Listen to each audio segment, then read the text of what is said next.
Good morning, good afternoon, everybody. So good to be here again. Welcome back to the second part of our eight series in how to sell on Amazon in Australia. We've got Maggie here today, our Amazon experts directly from Amazon itself in Australia. And we are hosted today by Business Station. I'm Victoria. I'm a digital solutions advisor, and we offer small business advice for an amazing price. You get 7 hours worth of expert advice thanks to a federal funded grant for only $44. So if there's something in this session today that you would like to speak about at another time, very happy to come and have a chat with you. I am an Amazon seller as well. As a business advisor, I've been selling on Amazon for about 4 years in the US and in Australia, and we're just about to launch another product into the US and probably Singapore as well. So very quite experienced in this area. So if you do have any questions, pop them in the chat, and Maggie's going to be talking to you today and going through some amazing information for you. Now, this, like I said, this is the second part of the series. So if you haven't watched the first one, a recording of this will be sent to you within about 72 hours of this, and it will have the link for the first one in there. So I do encourage you to go back in there. There was an amazing content, very, very interesting, even for an experienced seller as myself, very interesting content to really solidify that in your mind, whether you're experienced or a new seller. So welcome, Maggie. Thank you so much for coming. I will let you introduce yourself. Sure. Just making sure everybody can hear me. I'm trying out this new fancier camera. I feel like I have got like a 360 view here, but I feel like it makes me look and sound better. So we'll roll with it today. Yes, we can hear you. I can hear you. Like it can be heard. Okay, awesome. As Victoria said, thank you all for coming back with us this week or joining us for the very first time. I was nodding my head emphatically because you're so right. Last week, we had so much engagement, so many questions that by the time it hit the end of our webinar, we still had unanswered questions that hopefully we'll be able to get to today. If you are joining us for the first time, you'll be able to re-watch the webinar from last week so that you can catch up on any of the topics that you missed. Last week was really focused on just a holistic introduction and overview to selling on Amazon. Today is all about setting up your account and some of the often overlooked pieces that you need to get prepared or familiarize yourself with even before you open up a selling account or right at the beginning of your selling journey. As Victoria said, as a seller herself, she is a wealth of knowledge. Combined with me, who works with sellers of all shapes and sizes, hopefully we can answer any question that you may have. So I'll give a brief introduction in case you didn't meet me last week, but again, welcome. Thank you so much for joining us this morning for part 2 of the webinar series. We're so pleased to be partnering with Business Station. Business Station provides incredible services to businesses throughout the regions, states, territories that they support. And that's the type of mission that we want to align ourselves with here at Amazon Australia. So for those who didn't meet me last week, like Victoria said, my name is Maggie Deadrick. I've been working here at Amazon Australia at our headquarters in Sydney for the last 2.5 years. You've probably picked up on my accent though. I am American. I live here in Australia and have been working with Australian sellers the whole time that I've been at Amazon. So today I lead awareness marketing for our Selling on Amazon business. But for the first 2 years of my time here at the company, I worked one-on-one with businesses like you to educate them about the Amazon marketplace, help them set up a selling account, launch their products, and grow their business within Australia and around the world. So as some of you might know, Amazon launched in Australia in December of 2017. So this year we'll be hitting our 5th birthday in Australia. And this was a must-win country and space for the global Amazon business. We have been, for these last 5 years, putting in the building blocks for long-term success, because at the time of launch, this was Amazon's largest international expansion. And our mission around the world is to be Earth's most customer-centric company. And our customers are loyal to shopping on Amazon because we embody that mission as best we can every single day. People who shop on Amazon have come to expect a high quality and diversity of selection, so tons of different products to choose from, a high bar for our customer service experience, which has a lot to do with our fulfillment solution, great prices, speedy delivery. All of those factors have become synonymous with the Amazon brand. So I'll just give a brief overview of Amazon's business, which I shared a little bit about last week too. I'm saying it like I created this concept, but 25 years ago, nearly 30 years ago, this concept was developed. And to this day, we still hold to this business model. It's called the flywheel. It starts with sellers like yourself who provide great products that are sold on our store. With more selection on our store comes more customers who want to buy that inventory, that selection. And with more selection and more customers comes a greater customer experience and lower prices. So this is a virtuous cycle that goes round and round as more sellers join our marketplace, more customers are shopping. And it all starts with sellers like you. We need businesses who have really great products and are focused on customer success and customer experience in order to keep our marketplace growing and thriving. So you can think of Amazon Australia like a single destination that attracts customers with variety and convenience, kind of like a traditional shopping mall, but on the internet. Worldwide, we've got millions of active customers, something that we covered a little bit more in depth in last week's webinar, the size and breadth and reach of our online marketplace. But that also means that for businesses like you who are based here in Australia, you have the opportunity to acquire new and incremental customers around the world simply by selling on our marketplace. We all know that these last 2 years have been really unique for business, for the world. The retail landscape is absolutely, without a doubt, changing, and it's changing to meet the needs of customers and the current global environment that we're living in. So modern customers like you and me aren't just shopping at the shops, at the shopping malls or at the shopping centers. They're shopping across channels, they're shopping across stores, and in many cases aren't necessarily loyal to a particular brand, but are really just looking for great products and a great experience. So with that being said, we'll dive into the content today, which is really all about how to start putting the building blocks in place to build that omni-channel strategy for your business so that you can attract more customers more often. So let me get going with the slides. We'll have a little presentation. Give me a second here while I get my Zoom screen sharing going. And let me pull up the chat on the side of here just in case I can keep my eye on this as well. All righty.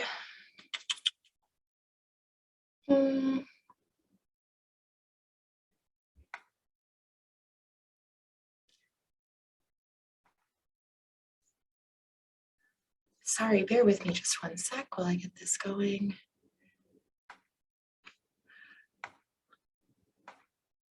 Okay, you should be able to see my slides. Give me a thumbs up, Victoria, if that's true. Okay, awesome. Alrighty, so as I said,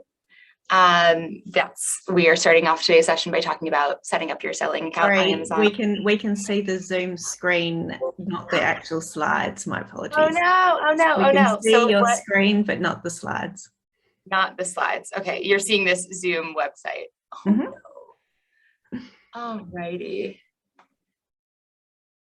Now, let's try and do this. Better? Perfect. Okay. Fantastic. Thank you so much. Okie doke. Moving on to the topics that we are covering today. Okay, so like I said, I introduced myself a little bit ago. Actually, this is a good call out. So like I said, I work on driving awareness for our selling business now, but before I worked in this function, I worked with sellers, and I worked in a category that we call hard lines, which means nothing really outside of Amazon, but it's kind of an all-encompassing term for anything that's a hard good. So that includes categories like toys, sports equipment, lawn and garden, home and kitchen, even automotive. So it's a really big category of sellers. And despite that cohort being fairly different from each other on the outside, at the core, pretty much every successful seller that I worked with was following a fairly prescriptive protocol of our best practices to set up and launch and grow their Amazon business. So that's a lot of what we'll be covering today. For the second part of our Getting Started series, today's topics will be key considerations before listing your products, key information that you will need if you are a brand owner. And I remember from last week's webinar, a lot of our attendees in the audience were, in fact, brand owners who manufacture and have created and manufacture their own products. And then the third piece that's really sort of a unique and interesting piece of information is funding opportunities that can help you grow your business on Amazon. So without further ado, I know I've had a little bit of chat here at the beginning, but let's get started. As usual, feel free to raise questions here in the chat. Victoria will be shouting them out to me as we go along, and we'll also have plenty of time to cover off the topics in the chat at the end. Oh, sorry guys, today is not my day technologically. Since I hadn't put that right up on the screen, I'll just leave that there for a quick second. This is what we'll be covering. Okay. So what do we need to know before we start listing on Amazon? There's quite a bit to make sure that you have, that you're aware of and that you have sorted out before you even start creating product listings in your Amazon Seller Central account. The first thing that we want you to consider is product IDs. These are key to understand before you start listing your products on Amazon. And of course, if you attended the webinar last week, we touched a little bit on this, but it's good to give a recap and make sure that you're well across why product IDs are important on Amazon and how to acquire them. So product IDs are part of a universal system called GTINs. That's an acronym that stands for Global Trade Identification System. And these take the form of a couple of different types of GTINs: UPCs, EANs, JANs, and ISBNs.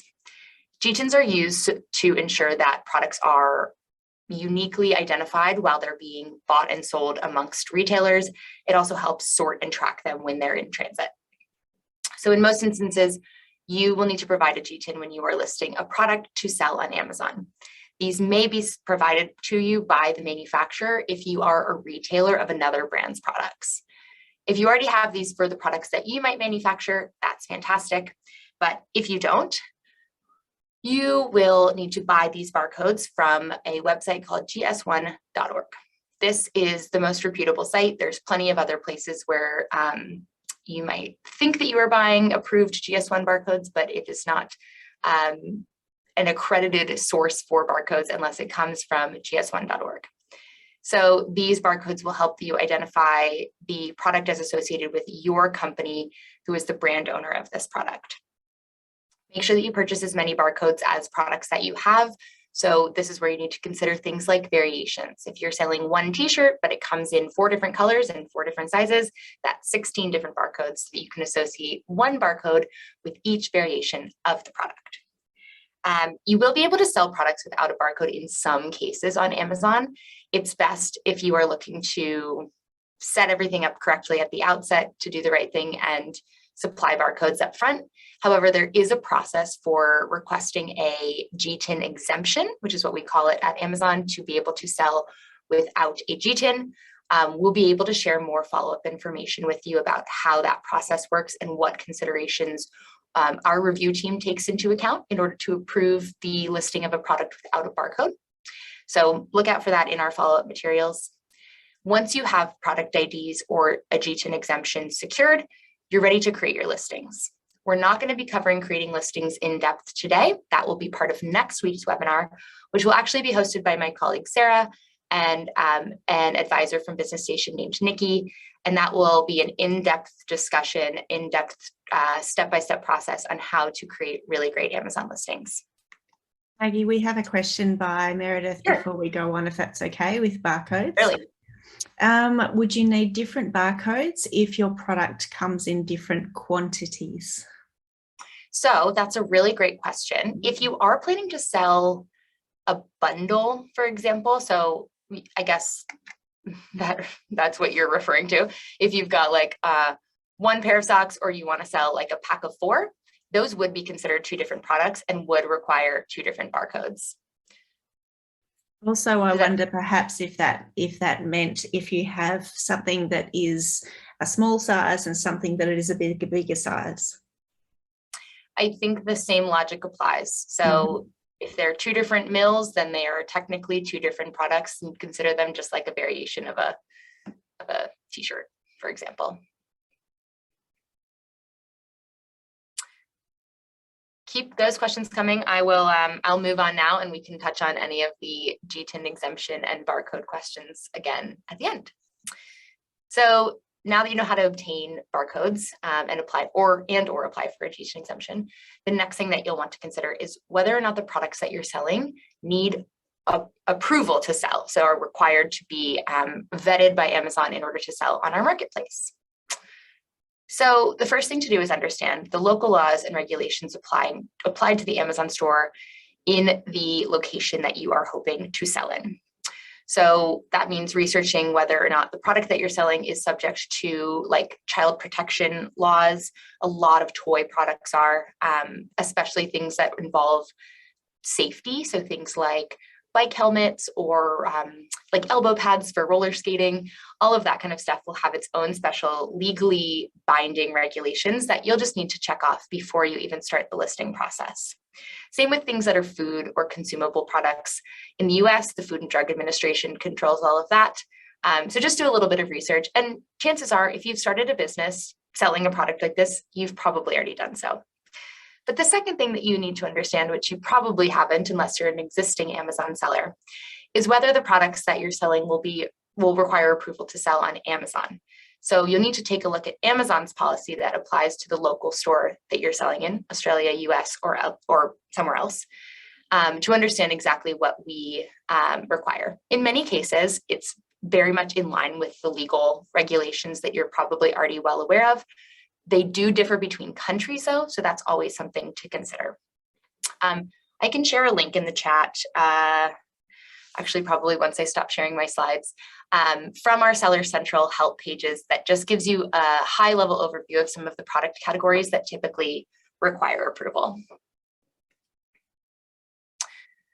Now, as we mentioned, products offered for sale on Amazon have to comply with those laws and regulations as well as Amazon's policies. So to proactively identify if those products require approval, there's 3 places that you can look to try to get some concrete answers. The first is Seller Central. So you can type restricted products into the search bar of Seller Central to review the specific restrictions on your product category. Although, like I said, I can share a high level help page to help you just understand if this is a route you need to go down. The second is enlisting a third-party expert. So last week we talked a little bit about the Seller Central Provider Network, which will keep coming up a lot because it's a really great resource for sellers to get kind of bespoke and tailored support that may not be available to you from like Seller Central help pages or our seller support team. So there are compliance experts that can help you advise you and help you better understand worldwide rules and regulations across product categories. And the third is if you are in the process of listing, you will actually be told right up front, as you can see in the screenshots under the Add a Product section, if the product that you're trying to list is going to require approval. It will typically say something like listing limitations apply and have a little padlock icon so that you know that there will be, you'll be requested to upload additional information.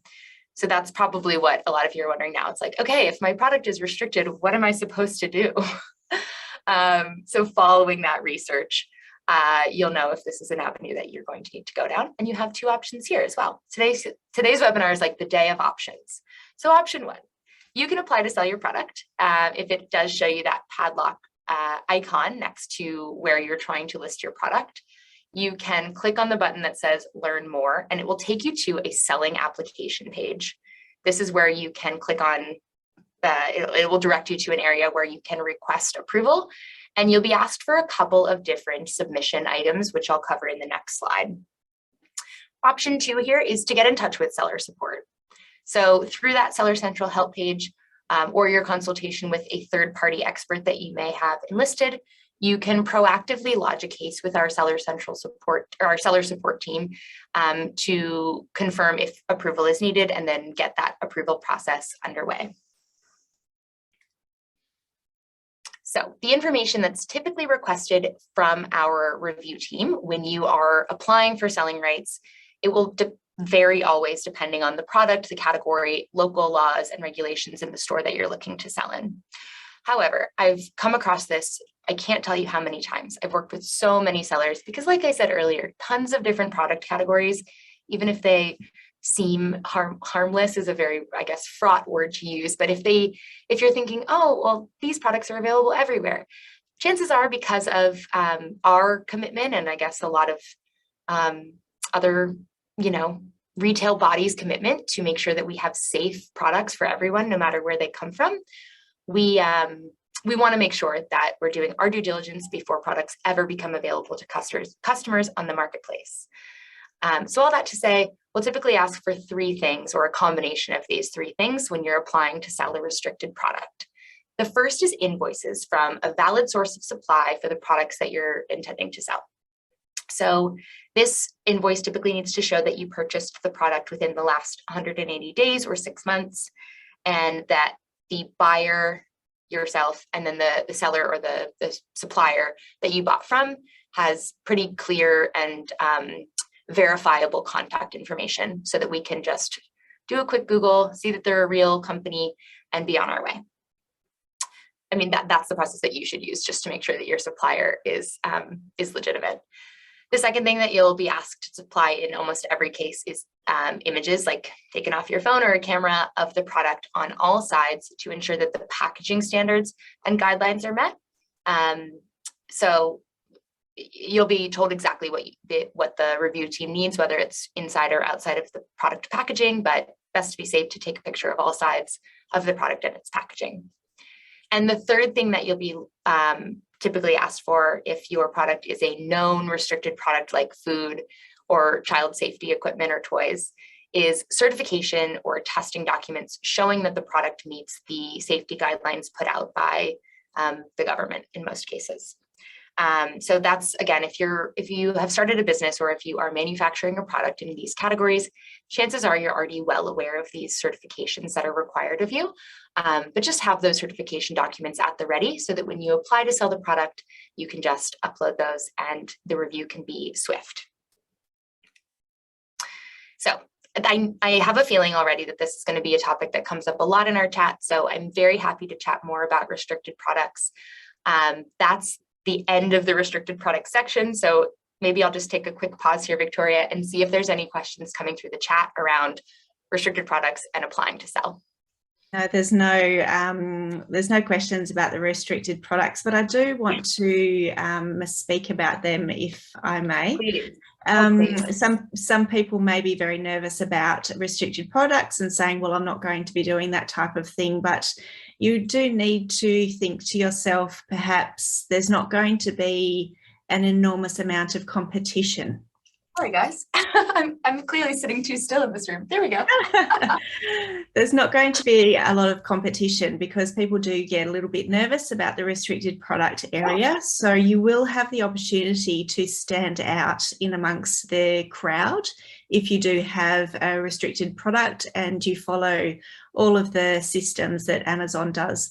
And you may think it's it's a little bit overkill, but it's actually not, because we're really protecting the customers in this scenario. And when we're protecting the customers, you know that when you buy from Amazon, they've been through this process already, and it's a very safe place to buy from. So some people do get a little bit nervous about the restricted products, but it can actually be a very good way to sell your products. Just wanted to pipe in. Hope that's okay. Oh, thank you for adding that context from a real life Amazon seller. it can be daunting, but that's why a couple of times I've called out, like, if you're starting a business or you're manufacturing a product, this is probably not new territory for you. And it all comes back to that customer trust and safety piece. Put yourself in the shoes of a customer when you shop on Amazon or other online sources. You absolutely want to be confident that the product that you're getting is authentic, tested, safe, reliable. And that's why when you're on the other end of the table as the seller and the manufacturer, that's what we ask of you. It is something too that while it may seem daunting at the outset, once it's done, your product is approved and ready to sell, you don't have to keep doing it. So Victoria, have you had to go through the restricted product review for any of the products that you sell? I'm in the process of it right now. All righty, well then maybe we'll check back with you in a few weeks' time and see how you're going. Absolutely. My products previously didn't need to go through this. I just needed to say that it didn't have batteries in it, which was absolutely fine, easy to prove. But now that I've been selling on Amazon for quite some time, I've stepped it up and I've gone into the restricted category program. That's right. I think if I remember correctly, you're selling a consumable product now, so it requires all sorts of we just want to make sure that it's safe for customers, and then you'll be on your way. And I just want to prove that it is as well. So it's actually a really good step for me as well. Great. That's exactly right. All right. We'll switch gears then to key information for brand owners. Like I said last time, I know we had tons of brand owners tuned into the call.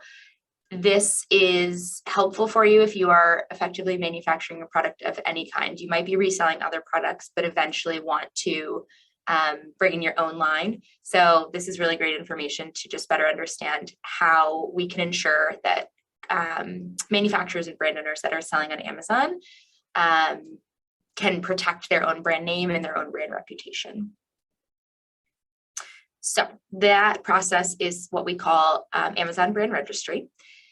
This is a process that you can embark on and begin when you have a registered trademark within one of our approved regions that the brand registry team accepts trademarks from. Now, the good news is that includes Australian trademarks and US trademarks. So just to clarify, since we are focusing on sort of a global selling lens here in this webinar series, both selling on Amazon Australia and selling on the US. If you have an Australian trademark, you absolutely can use that to apply for brand registry on Amazon. However, to have actual trademark protection in the US for your brand, you will need a trademark from the US Patent and Trademarks Office. So it's something to consider if you might be thinking about really scaling up your business globally, but you absolutely don't need to embark on a US trademark application in order to apply for and be approved for brand registry. All of this information and the process to get started with brand registry can be found at brandservices.amazon.com. That's for the US, and then just tack on the .au if you are only interested in applying for brand registry in Australia.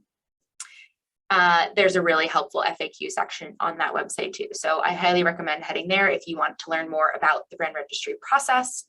And brand registry is something that you can start the application for as soon as you open a selling account. You should open your selling account first and then start the brand registry process. However, you can also brand register your products further down the track as a seller. Now, if you don't have a registered trademark at all, Amazon must approve your brand before you can list your products. So you can seek to apply for an exception by contacting the seller support team, and they can look through the images of your product in branded packaging. Just like I said before, best to take pictures of all sides and all sides of the packaging. When it comes to registering your brand, they will be specifically looking for branded packaging so that it's permanently affixed on whatever cardboard packaging or plastic packaging that you are going to be sending your products to customers in. Again, this is a whole black box, and there will be much more information about this in a webinar in 2 weeks' time. So between now and then, we'll just send out a couple of links and resources for you to get familiar with the process and requirements to register for brand registry. Let's go a little bit deeper though into what actually is brand registry, what the benefits afforded to you are if you are a brand owner who successfully enrolls in the program. So question before we move on, sure. Maggie. Samantha's asking, if you're buying from a wholesaler and reselling, do you need to register for a trademark? You do not need to. I mean, I want to be very clear that you never need to register for a brand or a trademark to sell on Amazon.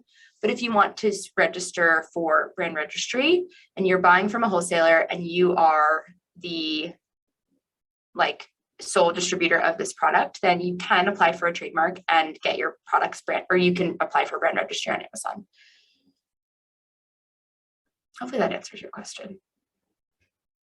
As long as you are technically the owner of that product, I think that would be the caveat here, is that if you're buying from a wholesaler and that wholesaler is distributing the product across other retailers, then I don't think that you would be able to successfully have a trademark application approved. I think you do need to have your own registered logo, your own registered brand name and business name on that particular product. Yeah, so I guess the answer is depending on the circumstances. If you were buying from the wholesaler as the sole distributor, they might allow you to, I guess maybe you're right, Victoria, that if you're buying from a wholesaler as opposed to a supplier or a manufacturer, then the answer would be no. But as Maggie was saying, the trademark is not an absolute necessity to be able to sell on Amazon. Right. Yeah.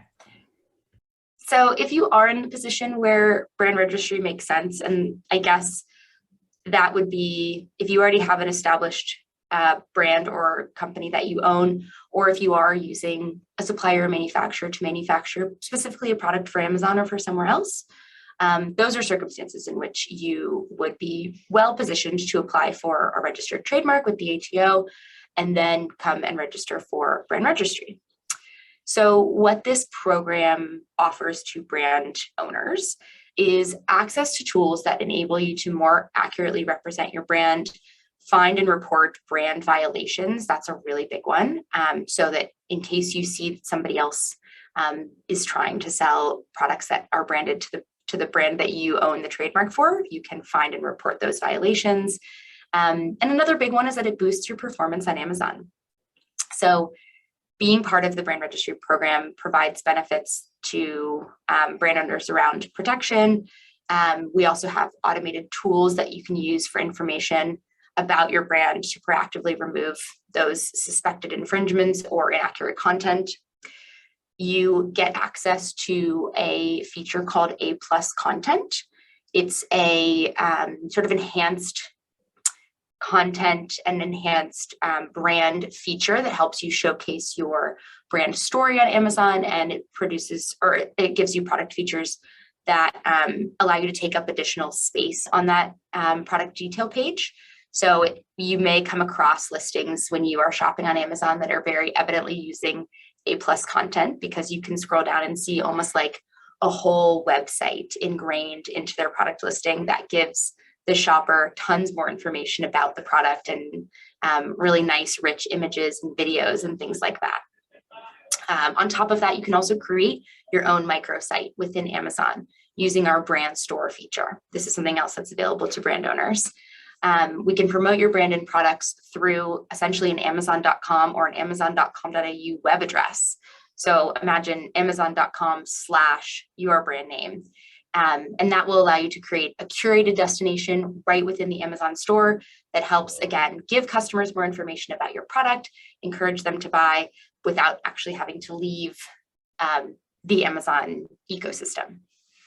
And just bit my tongue.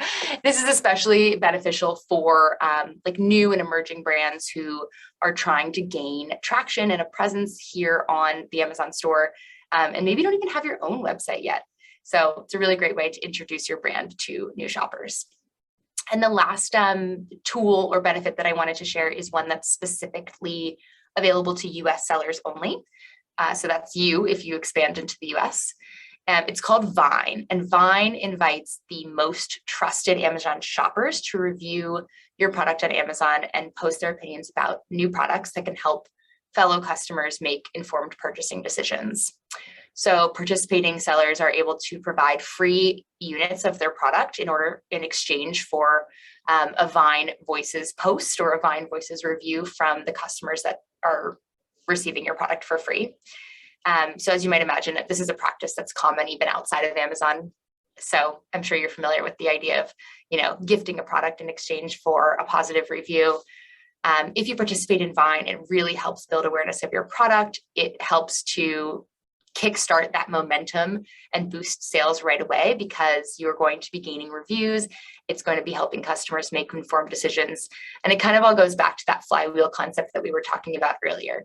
If you can get early customers onto your product, it will become more attractive to additional customers, and it will sort of kickstart that cycle. So as I mentioned before, our webinar in 2 weeks is going to be covering a lot more of the tools and features associated with being a brand registered seller. So if you are a brand on the call today, make sure you tune into that one.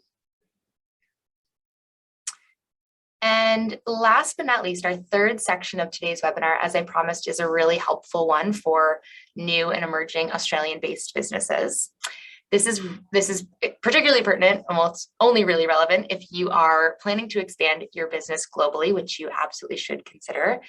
And what that is allowing you to do, or if you're interested in expanding your business, what this opportunity allows you to do is look into the Austrade Export Marketing Development Grant.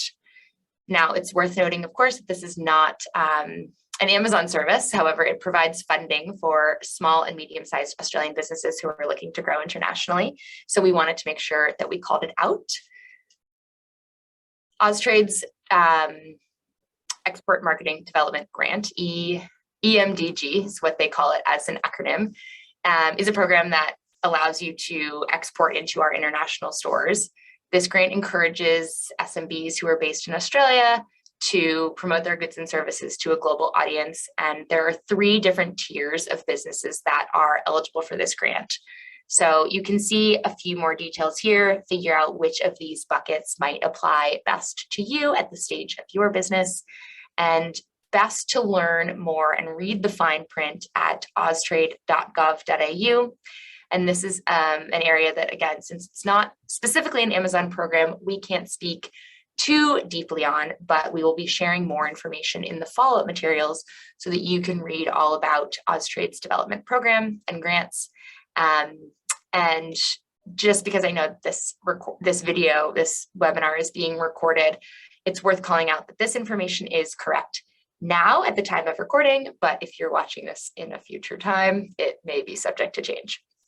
So lots more details to come in our follow-up materials about the Austrade development grants. And as always, if you are intrigued by the content that we've talked about today, but are looking for more answers or need more help, we have a couple of resources that hopefully you will find helpful. But as I said, of course, we'll be sharing a follow-up email through Business Station, which has a number of different links that you can refer back to get some more information. If you are starting your selling journey, though, and you are looking for support in real time to be able to answer questions about the setup and launch process, you can navigate to Seller Central, which is where our Seller University materials live. Seller University is a free tool with loads of instructional videos that cover off a lot of these topics in great detail. You can find a number of them on YouTube as well if you haven't yet opened up a selling account. The material covers the end-to-end selling experience. So if you are at the point of setting up your listings, or even if you're further down the track and want some more information on fulfillment, which we'll be covering in later webinars, this is the place to do it. You can also reach out to our selling support team for more information about how to access anything on Seller University. So you can create a ticket with them, or you can use the search function within Seller Central to navigate to the content that you're looking for. Just make sure that you check which store you are in. We talked about global registration last week. So if you are looking to sell in multiple stores, or if you happen to just open up your Seller Central account and it's popped you into the US and you really need to be looking in Australia, just make sure you take a look at that top little corner of your Seller Central account to make sure you're looking in the right store. And last but not least, I just mentioned seller support. If you have any questions at all about technical issues, billing, payments, tax, you can always go to the seller support team. You can open a ticket with them within Seller Central. We have our Seller Central provider network, which I have mentioned again on many times today. It's a directory of essentially experts across a number of different topics that can help provide new and emerging Amazon sellers with the support that they need across a number of those topics. And you can always head to our website, sales.amazon.com.au, to find out about upcoming events, read through a lot of introductory content pieces around billing and fulfillment and all of that. So that's a resource especially for you if you haven't launched your selling account. So you can head to sell.amazon.com.au or sell.amazon.com for anything related to the US. All of these things will be linked in our follow-up materials, but that is it for today's webinar. We'll be covering off creating Amazon listings in great detail next week with Sarah and Nikki.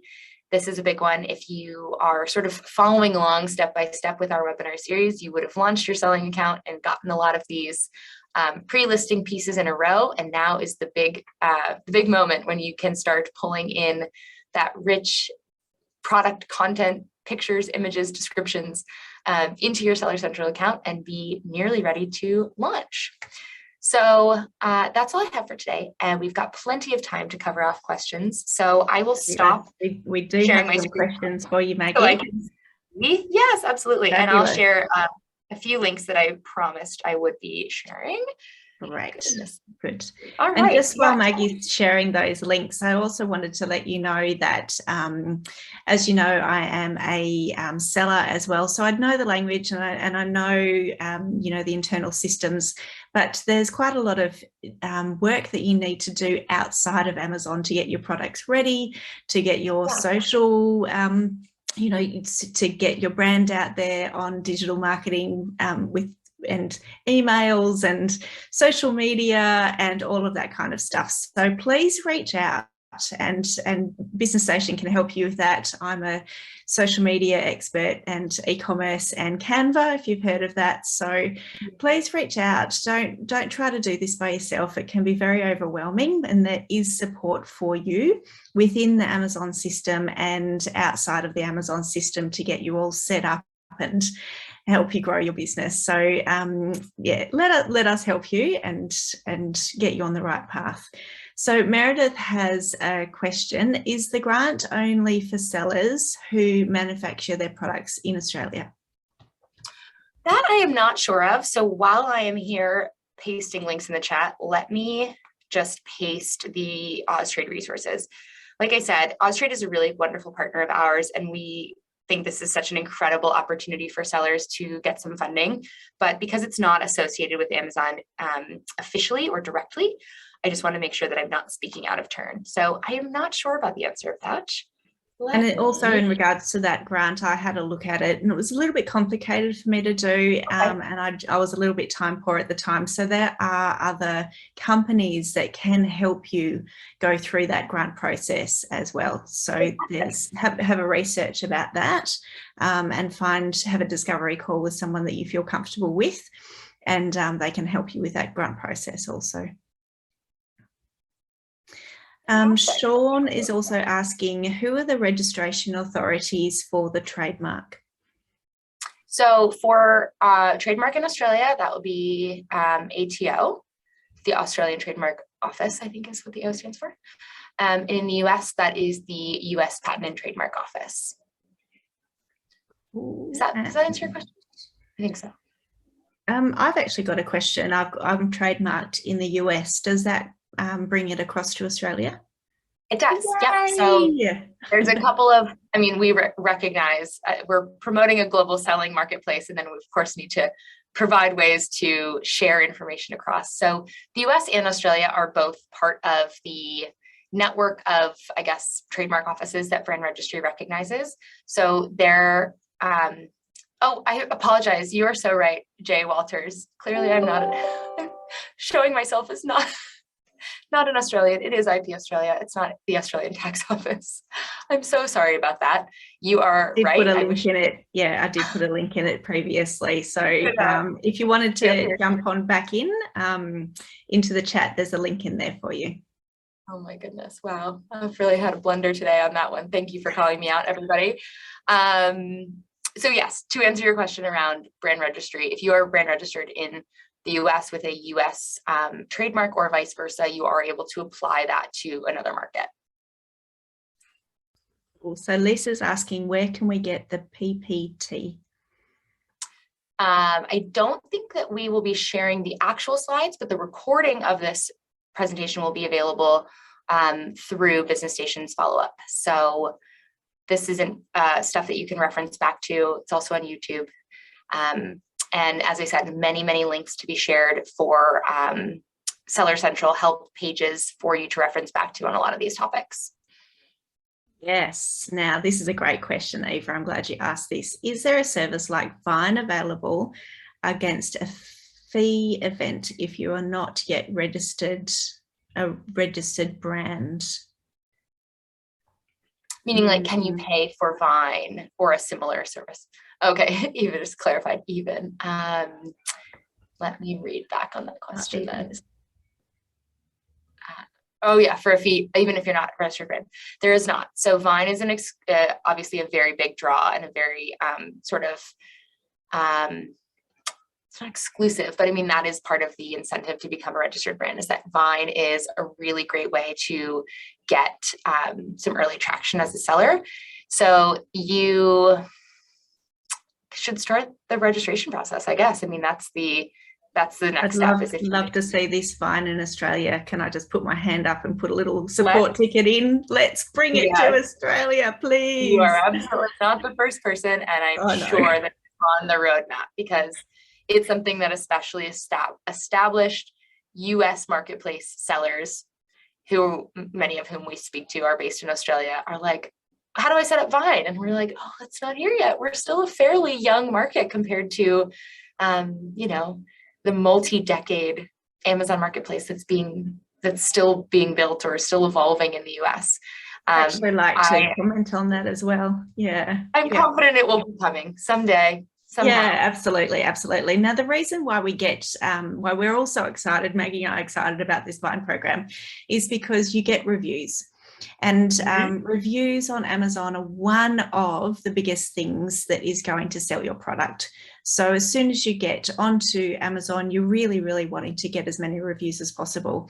And that's actually another amazing thing about starting in Australia, because as Maggie has mentioned, the US has been going for about 30 years, but Australia is only in its 5th year this time. So if you can jump on to Amazon in Australia at the moment and you can start selling your products, start getting those reviews, you are already established on the platform. And so when other people start saying, wow, this is a good idea, you already establish yourself and your product with those reviews on the platform.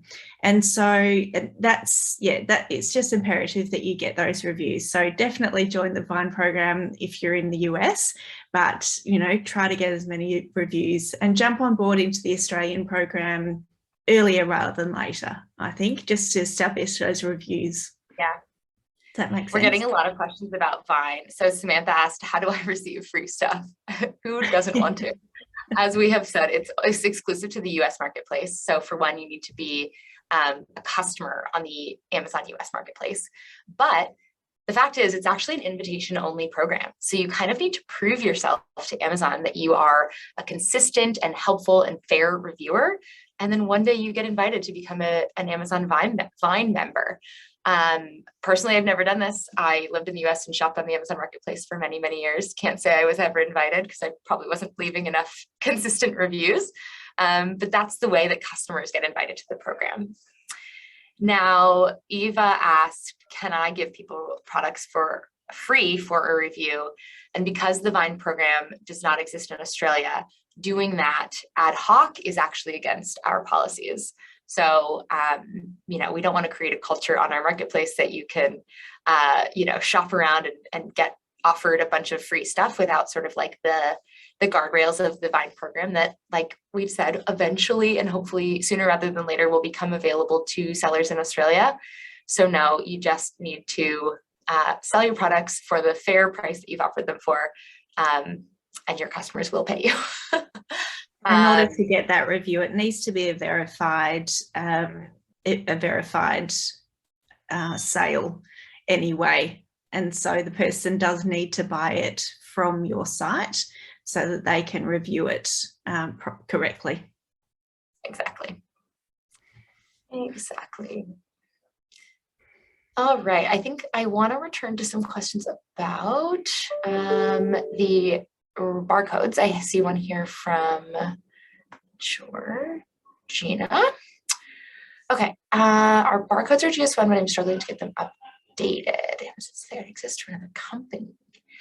Ooh, okay. Well, certainly we can help provide some support on this matter. If you are selling in regardless, share I think you can directly share your email address in Zoom to either me or Victoria, and we can try to have somebody from our account management team reach out and help you out, Georgina, for, I assume this is the Australian marketplace. This is something I sort of mentioned while we were going through the slides. There are a lot of sites out there that sell what they claim to be GS1 registered barcodes, but are not saying that's necessarily the case here. We could be troubleshooting a completely different issue, but it's a good reminder to obtain barcodes specifically from gs1.org. Again, if you did that, we'll probably just need to figure out how we can better associate that with the products that you're selling. So since this is a one-off case, just make sure we can get your email address in this chat privately to me or Victoria, and then we can help troubleshoot. I know Georgina's business. I'll send it to you.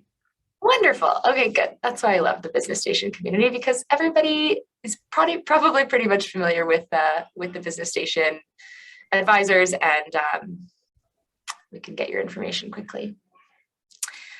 I'm scrolling back up to see if there's anything else we've missed, but I think we've covered it off. So we've got a couple more minutes. If you've got any last questions, please throw them in the chat. Questions that people want to put in?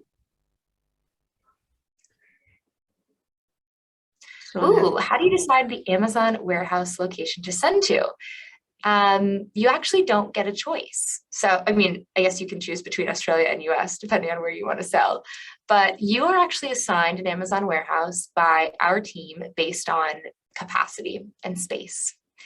The thing that often freaks people out a little bit is the fact that, you might be living in Sydney and be assigned to the warehouse in Perth and say, oh, that's so far away from me and where my business is located and where my customers might be located. But the beauty of the sophisticated Amazon fulfillment network is that we will take responsibility for getting that product to your customer, no matter if they're located halfway or a whole way across the country. And the same is true of the US warehouses, because the fulfillment network in the US is so vast. I mean, unbelievably vast. And there's warehouses all across the country and customers all across the country. It doesn't really matter where your products are stored. There are cases in which Amazon will actually move inventory between warehouses in case we need to shuffle around space capacity, or if there is some sort of geographic evidence that it needs to be located somewhere else. That is one of the reasons, and again, we have so much more to cover on fulfillment in later webinars. That's one of the reasons why, depending on your business model, you can send your products directly from your manufacturer or supplier overseas to an Amazon warehouse, which will alleviate or reduce a stop for you, which can ultimately reduce cost. So the alternative, if you order your products to be sent to you in Perth, and then next thing you know, you've been assigned the Sydney warehouse, that's going to cost you more than if you just sent it directly from your manufacturer. That being said, we have the ability to override fulfillment center assignments if you were working directly with someone on our team in the account management program. So it's another good incentive for if you are contacted by an account manager to provide launch support, or if you'd like to request launch support from us, which will come, we're sending out a form with the Business Station follow-up material. If you'd like to work directly with someone on our team, we can help you be assigned to the warehouse in Australia that you'd like to sell through, or like you like to store your products in, just as a way to get you started and reduce any friction. Can I put a little bit of a note about sending directly from the manufacturer? Yes. The products that I'm making at the moment are made in Australia, and I know that they're very good quality products because they're manufactured in Australia and they have these, rules around it. But my first product was made in China. So can I just make a little note that instead of just sending directly from the manufacturer into Amazon, can I encourage you to have a pit stop in between and ask somebody to check your products before they go to the US, just to make sure that they're absolutely perfect quality. You do not want to be taking your products into the Amazon warehouses and the quality be not of perfect quality for your products, and then they get sent back into Amazon, and you get very bad reviews, and it's terrible customer service. So just having a pit stop in between the manufacturer before the Amazon warehouse, just to get them to randomly check your products and make sure that they're as quality as you expect them to be. That is a very good suggestion. Again, straight from the experience of an Amazon seller. How do you find that pit stop? Is it employing like a third-party logistics company, or? Yeah, we have a kitting service and a service that actually sends out our products. They go through all of the products. They even throw them across the warehouse to make sure, and video it to make sure that they are going to travel well, in between all the different packages, and they do sort of random inspections as well. So there's a few different companies that you can find to do that. I have one, but I'm not sure if I'm allowed to say it, but you can get in touch with me if you need to. I don't want to overwhelm them too much. Yeah, if you are interested in that, reach out to Victoria and she can probably share more about how to find a good quality tester.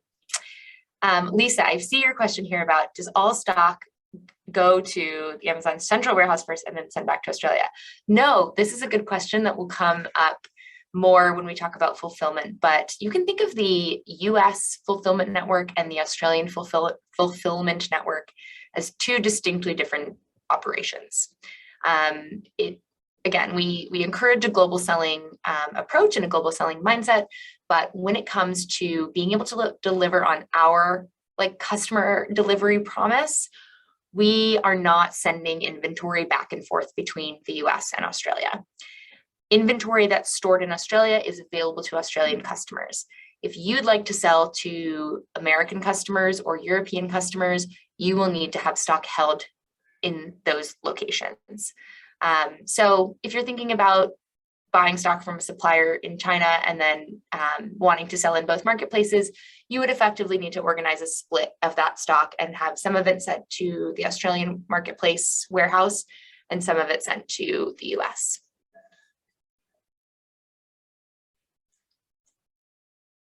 All right, well, it's right on the dot, 1 hour. I thought this content was a lot shorter than last week, and yet we still had plenty to talk about in terms of questions.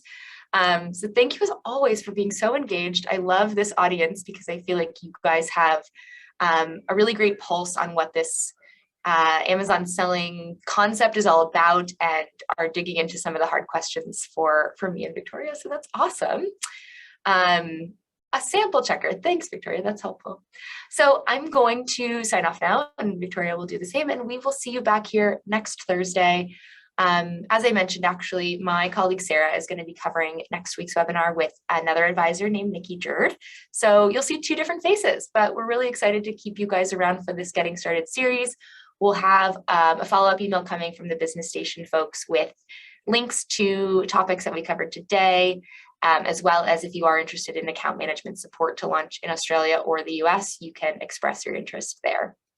So thanks again, and enjoy the rest of your day and the rest of your week. Best of luck for your travels and your marriage. Thank you very much. Oh, thank you. I'm not getting married this time. I'm just going back for a quick visit. The planning. Okay, so I'll be on the next call as well, but I won't be hosting it, but I'll be in the questions. I'll be in there. So anyone, if you do have any questions, just pop them in the chat. Great to see you again, Maggie, and great to see everybody else. Have a wonderful day. See you. Thanks, Victoria. See ya. Bye.